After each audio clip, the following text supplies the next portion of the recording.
नमस्कार, welcome back to IPL की कहानी। रोज़ एक कहानी लेके मैं आपके सामने आ रहा हूँ और मुझे कई सारे कमेंट्स आ रहे हैं। लोग पूछ रहे हैं ये वाली कहानी बता दो, वो वाली कहानी बता दो। ये ना मैं साल भर बताने वाला हूँ, तो एक ही बार में सब नहीं बता सकता और एक फ्लो में जाएंगे हम, तो उस फ्लो को मैं ब्रेक नहीं करना चाहता। तो अगर कुछ चीज़ है जो बाद में हुई है वो फिर मैं बाद में बताऊँगा आपको, instead of rushing into it. और ये धीरे धीरे आप देख लीजिएगा, वो एक हर टॉपिक में टच करूँगा। बहुत सारी कहानियाँ हैं, बहुत सारी इंस्टेंसेस हैं जो हुई हैं, जो फैक्ट्स हैं, फिर लोग हैं, पर्सनैलिटीज़ हैं। जैसे मैं जब आपको ललित मोदी के बारे में बताना शुरू करूँगा तो वो एक लंबा सिलसिला चलेगा। वो कौन है, क्या है, उनका बैकग्राउंड क्या है।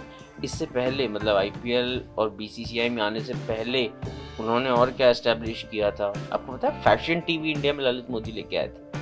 बहुत सारी कहानियां हैं उनकी।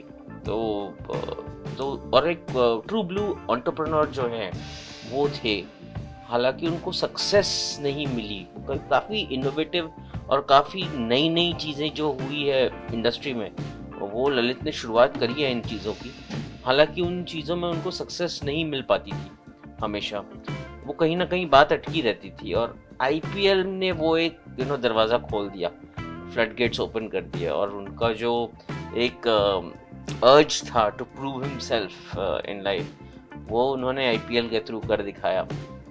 काफ़ी कुछ और भी कर दिखाए वो हम सब बाद में बताऊंगा मैं आपको जब हम ललित की स्टोरीज पे आएंगे। और भी अलग अलग पर्सनालिटीज़ है, जैसे शरद पवार, जो मैं बोलता हूँ कि अगर वो समय बीसीसीआई नहीं हेड कर रहे होते मिस्टर पवार, शायद आईपीएल नहीं होता। क्योंकि आपको वो डिसीजन जो है वो इतना बड़ा डिसीजन था, क्रिकेट को पूरा बदलने वाला डिसीजन था और एक बहुत बड़ा रिस्क था। जैसे मैंने कहा पिछले एपिसोड में, किसी को पता तो था नहीं कि ये चलेगी या नहीं चलेगी ये लीग। और इसमें हम बड़े बड़े दिग्गजों को इन्वॉल्व करने वाले थे। तो इन सब के लिए एडमिनिस्ट्रेटर का, एक पावरफुल और समझदार एडमिनिस्ट्रेटर जो रहना, वो बहुत ज़रूरी था। और थैंकफुली जो है हम पॉलिटिशियंस को बहुत अलग नज़रिए से देखते हैं। हम पॉलिटिशियंस को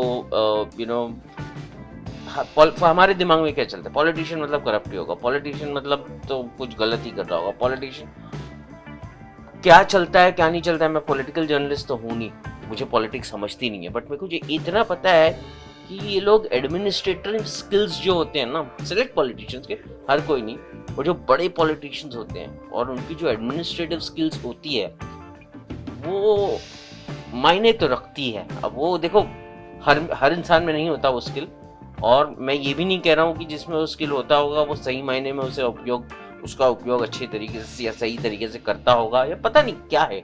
but with mister Pawar, mister Sharad Pawar, as an administrator, उनकी एबिलिटी, उनका जो स्ट्रेंथ है पॉलिटिक्स में तो मैं कभी देख नहीं पाया। लोग से सुनता हूँ कि वो कितने बड़े पॉलिटिशियन हैं। क्रिकेट में एक ग्लिम्स मिला मुझे समझने का कि शरद पवार इतने बड़े पॉलिटिशियन कैसे हैं, या इतने बड़े एडमिनिस्ट्रेटर जो हैं वो क्यों हैं। वो क्रिकेट में मुझे एक हल्का सा ग्लिम्स देखने को मिला। उसे मैं एक लाइन में उसको समझाने की कोशिश करता हूँ।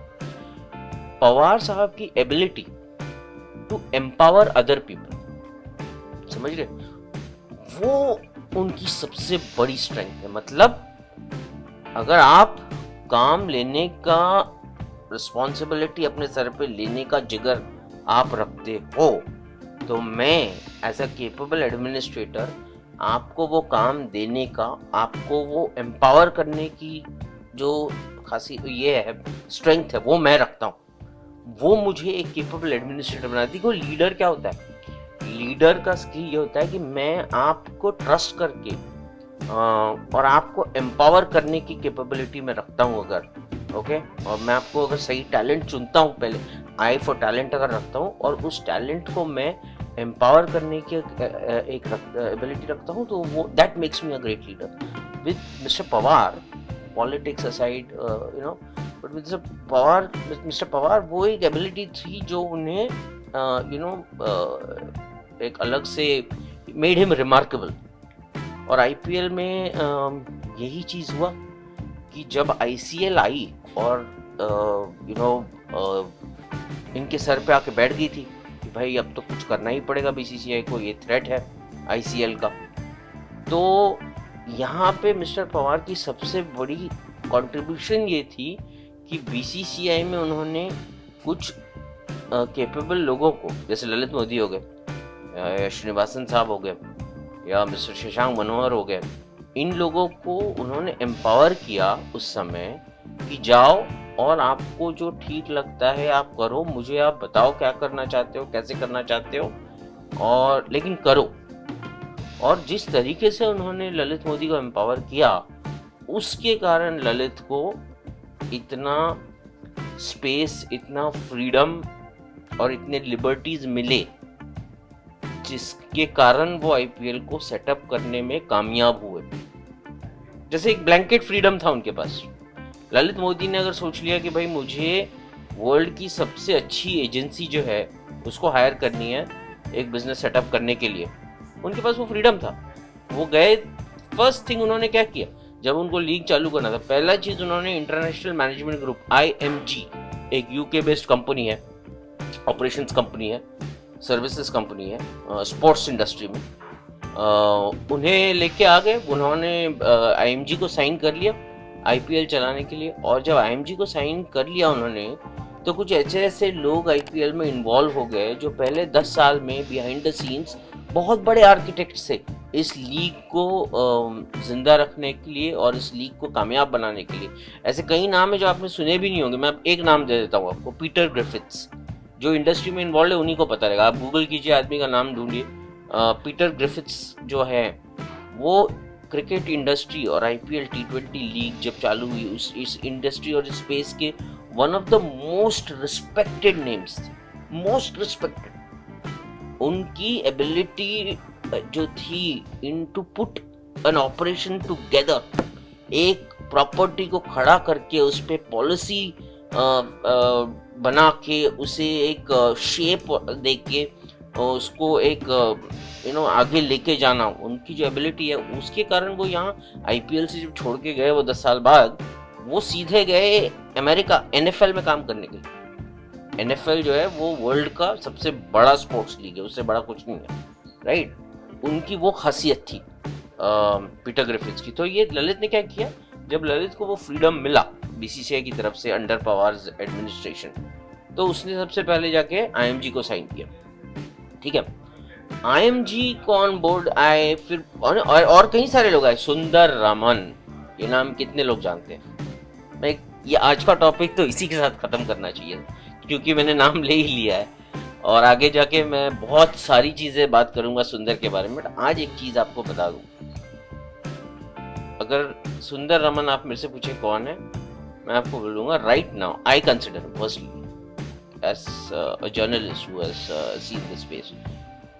मेरे नजरिए से अगर देखो तो for me he is the smartest man, one of the smartest man this cricket industry has seen. ये क्रिकेट इंडस्ट्री ने जो पिछले 15 साल में देखा है, तो वे उनका दिमाग जो है from a games perspective, cricket को लेके, क्रिकेट के बिजनेसेस को लेके, क्रिकेट के ऑपरेशंस को लेके, क्रिकेट के फ्यूचरिस्टिक बिजनेसेस को लेके, इनका जो दिमाग टिक होता है। कई सारे फ्रेंचाइजीज हैं जिनके साथ मैं डेली बात करता हूँ। कई लोग हैं जिनकी सुंदर रमन से बनती होगी, कई लोग हैं जिनकी सुंदर रमन से नहीं बनती होगी। कुछ लोग हैं जो उनको पसंद करते हैं, ऐसे भी लोग हैं जो उनको पसंद नहीं करते हैं। कुछ लोगों को लगता है वो एरोगेंट है, कुछ लोगों को लगता है वो ढंग से बात नहीं करते। पर आपको एक चीज़ कोई नहीं बोलेगा कि इनको काम नहीं समझता। उनका सबसे बड़ा दुश्मन भी एक चीज़ ज़रूर बोलेगा, यार काम के मामले तो इससे हम कम्पीट नहीं कर सकते। वो है सुंदर रमन। वो वाकई में एक बड़े ही स्मार्ट इंडिविजुअल है, जिनके आने से ललित को, बीसीसीआई को और आईपीएल को उन दिनों में, शुरुआती दिनों में बहुत फायदा हुआ। ये क्यों हुआ, ये तो धीरे धीरे, जैसे मैंने कहा, आगे जाके मैं आपको ये कहानियां और बताता रहूंगा।